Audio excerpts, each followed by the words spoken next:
Sisi tumekuja kwenye haya maonyesho ya dunia ya biashara ambayo yanafanyika hapa Osaka, Japani, na sisi hospitali ya Benjamin Mkapa tukishirikiana na chuo kikuu cha UDOM tumesaini makubaliano na Tokushukai Medical Corporation. Hili ni grupu la madaktari wa Kijapani ambao limekuwa likisapoti nchi kadhaa barani Afrika katika kuboresha huduma za afya. Na hawa wamekuwa wadau wetu wa muda mrefu nchini Tanzania, ndio walikuwa watu wa kwanza kusapoti swala la dialysis center pale hospitali ya Benjamin Mkapa pamoja na UDOM.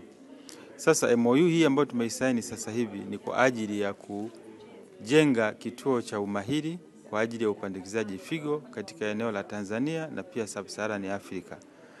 Ni grant ambayo haina masharti yoyote, itakuwa na thamani ya bilioni 1.5 yeni ambazo ni takriban sawa na bilioni 28 fedha za Kitanzania.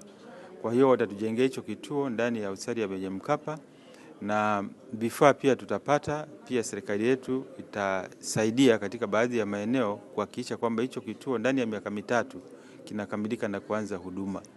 Kwa hiyo sisi tunatoa shukrani kwa serikali ya Japani kupitia wadau, lakini tunamshukuru Mheshimiwa Rais Samia Suluhu Hassan kwa kuweka mazingira wezeshi ambayo ametufanya sisi tuweze kufikia makubaliano na hawa, na chini ya viongozi wetu. Mheshimiwa Waziri Mkuu amekuwepo hapa na ameshuhudia haya makubaliano ambayo mwisho wake yanaenda kusaidia wananchi kwa ajili ya kuboresha huduma za tiba ya figo, si kwa Watanzania tu bali pia kwa Waafrika wengine. Lakini pia kituo hiki kitatoa mafunzo.